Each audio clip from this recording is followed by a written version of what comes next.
had bought himself out. It had certainly given him more time to pursue not only the fashionable beauties of London society, but also the fashionable impures. There was seldom a week when his escapades were not delighting the members of his clubs, but causing a frown between the eyes of mothers with eligible daughters who thought that the position of Marchioness of Troon would become their offspring. "Well, what plot are you hatching now in that over-fertile brain of yours?" Freddie Waybourne asked with a smile. "This is just what I was about to tell you," the Marquis replied.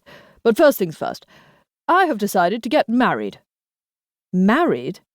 If he had intended to surprise his friend, he had certainly succeeded, and for a moment Freddie Waybourne's mouth dropped open from sheer astonishment. When he could catch his breath, he asked fervently, "Why, in God's name? Why?"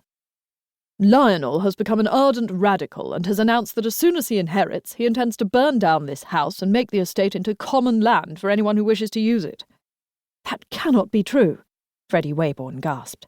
"I have heard it from 3 different sources," the Marquis replied, "and frankly it does not surprise me." Freddie Waybourne was well aware that the Marquis's younger brother Lionel, Lord Stevington, had been a bone of contention for many years. Every family in England with a second son knew how they resented the privileges that were accorded to the eldest, but few of them were as aggressive about it as Lionel. Freddie had often thought that it was impossible to imagine 2 brothers who were more dissimilar, both in character and outlook. Lionel had a fanatical hatred of his brother and everything he stood for. He refused to use his own title and was an extreme radical in his politics. But it was one thing to fight against the pricks of being merely the heir presumptive to his brother, and another to threaten to destroy what was one of the most outstandingly magnificent houses in Great Britain, and which contained endless treasures that were irreplaceable. The Troon pictures were not only the envy of every art gallery and museum, but also of the Prince Regent, who had exclaimed pettishly on several occasions to the Marquis, "However hard I try to emulate your collection, Troon, I doubt if I shall ever equal it, even if I live to be 1,000. "Lionel must be only bragging," Freddie said. "He could not seriously mean to destroy anything as unique as this house." "I would not put it past him to set fire to it and hope that I am burnt in the conflagration," the Marquis remarked laconically. There was nothing bitter or even angry in his voice. He was simply stating a fact. "So you intend to beget yourself an heir," Freddie commented dryly. "Let's hope that Lionel does not kidnap him or do away with your wife before he is actually in existence." "I intend to keep an eye on Lionel's activities," the Marquis said. "At the same time, I suppose it is time I settled down. It is what my mother has been begging me to do ever since I came of age."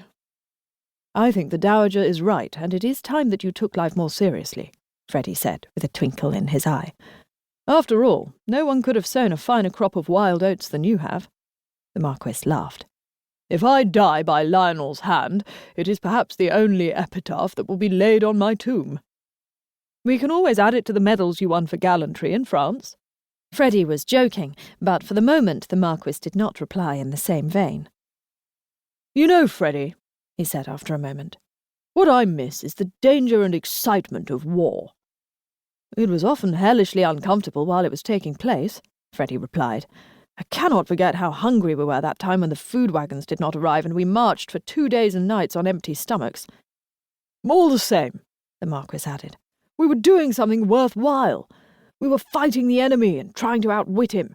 We were using both our bodies and our brains to the very best of our ability." A sudden thought came to Freddie's mind. He was not as quick-witted as his friend, but although he was slower, he eventually did reach the right conclusion. "Is it because you miss war and all its dangers," he asked, "that you have set yourself out to behave so outrageously since it ended?" "I suppose so," the Marquis replied. "All I know is that I find peace damned dull, and unless I can galvanize people into doing something amusing, I find myself yawning my head off." "I have never heard such nonsense," Freddie exclaimed.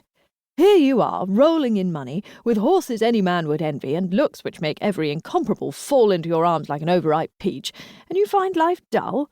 You are disgustingly ungrateful, that's what you are." "I am quite prepared to agree with you," the Marquis responded. "But the fact remains that I am bored." "Do you think that marriage will relieve your boredom?" "I think it might even make it worse," the Marquis answered.